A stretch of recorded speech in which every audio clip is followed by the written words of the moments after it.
दोस्तों नमस्कार। The YP talks में आपका स्वागत है। आज हम लोग बात करने वाले हैं कर्नाटका में जो इलेक्शन हुए थे विधानसभा के, उसके जो रिजल्ट्स अभी आना चालू हुए हैं, रुझान जो आना चालू हुए हैं। अभी तक जो रुझान आ रहे हैं उसमें कांग्रेस को पूर्ण बहुमत मिलता हुआ दिख रहा है और बीजेपी की जो सीट्स हैं, वो लास्ट ईयर जो सीट्स मिली थी उससे कम 40 से 50 सीट्स कम मिल रही हैं।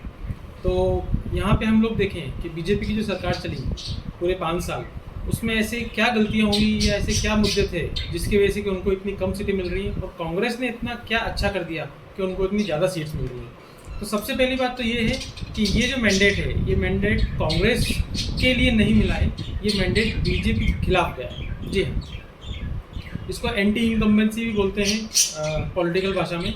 लेकिन सिंपल सी बात यह है कि बीजेपी का जो कैडर है, जो मोदी जी से स्टार्ट होता है, मोदी जी हो गए, अमित शाह हो गए, उसके बाद के जो उनके मंत्री हो गए, उसके बाद जो स्टेट लेवल की उनकी कैडर हो गई और फिर उसके बाद जो नगर पालिका नगर निगम की जो कैडर हो गई, ये कैडर बहुत अच्छी है। लेकिन सबसे बड़ी परेशानी क्या होती है कि जितने भी बीजेपी की पूरी पार्टी है वो पूरी तरीके से मोदी जी पर डिपेंड हो गई है। हर जगह जहाँ भी चुनाव होते हैं सबकी एक्सपेक्टेशन ये रहती है कि मोदी जी आएंगे और चुनाव जिता जाएंगे। लेकिन बीजेपी के जो लोअर लेवल के कैडर है उनको ये सोचना पड़ेगा कि मोदी जी अब एक प्रधानमंत्री पद पे हैं, वो अब फुल टाइम चुनाव जिताने के लिए हमेशा ही पार्टी का प्रचार नहीं कर सकते। जितना कर सकते हैं फिर भी वो उतना कर रहे हैं, लेकिन फिर भी स्टेट लेवल का जो कैडर है या नगर पालिका नगर निगम लेवल का जो कैडर है उनको भी मेहनत करनी पड़ेगी। उनको जनता के जो मुद्दे हैं, लोकल मुद्दे हैं, उसको ध्यान में रख के काम करना पड़ेगा।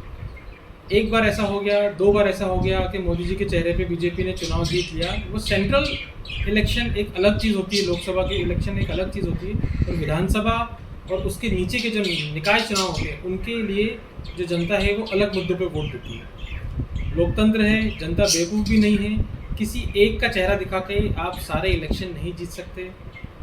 कुछ ना कुछ फैक्टर्स ऐसे हैं जिन पे कि बीजेपी को काम करने की ज़रूरत है।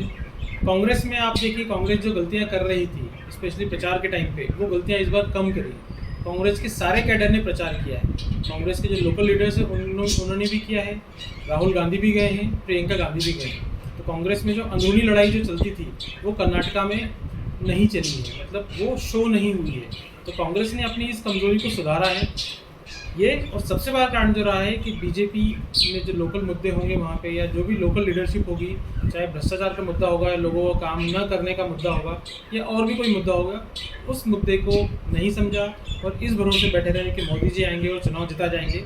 इस वजह से आज कर्नाटका में बीजेपी की ये हालत हुई है। नहीं तो अगर वो 5 साल लोकल मुद्दों पे काम करते, मोदी जी के भरोसे नहीं बैठते, जनता की जो शिकायतें हैं उन पे काम करते, तो ये आज रिजल्ट कुछ और होता। तो इस बारे में आप लोगों की क्या राय है, प्लीज़ कमेंट करके ज़रूर बताएं। Thank you very much.